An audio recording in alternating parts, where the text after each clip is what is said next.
हैदर भाई, ये इख्तियारात की जंग खत्म कब होगी? क्योंकि आप लोगों से बात की जाए तो आप कहते हैं कि इख्तियारात नहीं है। MKM हमेशा इस बात का गिला करती नजर आई कि हमारे पास इख्तियारात नहीं है।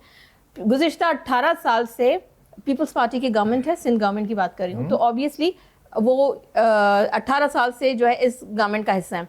उनसे बात की जाए तो वो तो ये कहते हैं कि जी हम तो डिलीवर कर रहे हैं, तभी तो 18 साल से हमें लोग जो है वोट दे रहे हैं, हम वोट से जीत कर इक़्तिदार में पहुंच रहे हैं। लेकिन सर आवाम का जो है ना, इसके बिल्कुल बरक्स जो है अब सवाल है कि भाई हम वोट दे रहे हैं, आपको भी वोट देते हैं, आप लोग भी वफाक का हिस्सा हैं और फंड्स आप लोगों के हाथ से गुजर के आते हैं सर, लेकिन उसके बावजूद कराची का कोई पुरसान हाल नहीं है। अब ये जो खाली प्रेस कॉन्फ्रेंसेस से, ये खाली वादों से कुछ नहीं होने वाला सर, बस हो गई ये लोगों की। अब आप बिल्कुल ठीक कह रही हैं, मैं बिल्कुल आपसे मुत्तफिक हूँ आपकी विसातत से अवाम की खिदमत में कि सिंध में 1854 का बल्दियाती निज़ाम नाफिज है।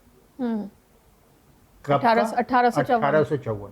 1854 आज 2025 है, पौने 200 साल पुराना। हमें आज़ादी मिल गई थी 1947 में। एग्जैक्टली। और बल्दियाती निज़ाम यहाँ पर राइज है 1854। 2013 तक यहाँ पर 2013 का बल्दियाती निज़ाम नाफिज था। किसने इसको अंडू किया और किसने वापस नाफिज उल अमल किया? हम पीपल्स पार्टी की हुकूमत से बाहर आए 2012 में और एक हफ्ते बाद यहाँ का बल्दियाती कानून तब्दील हो गया।